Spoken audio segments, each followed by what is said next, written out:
اعوذ باللہ من الشیطان الرجیم بسم اللہ الرحمن الرحیم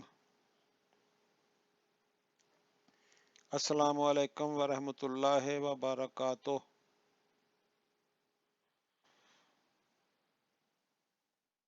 ناظرین، آج میں آپ کو قبرستان میں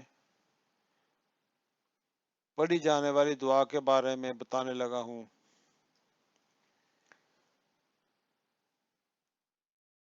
حضرت بریدہ رضی اللہ تعالی عنہ سے روایت ہے کہ رسول اللہ صلی اللہ تعالی علیہ وآلہ وسلم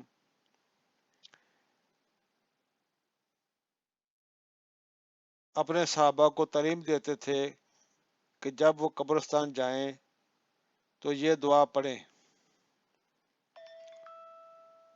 السلام علیکم اہل الدیار من المؤمنین والمسلمین وإنا انشاء اللہ بكم لاحقون نسأل اللہ لنا ولکم العافیہ،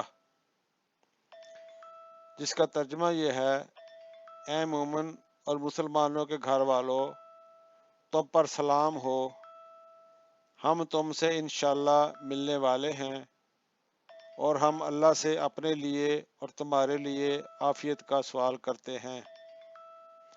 آمین یا رب العالمین۔ وما علینا الا البلاغ المبین۔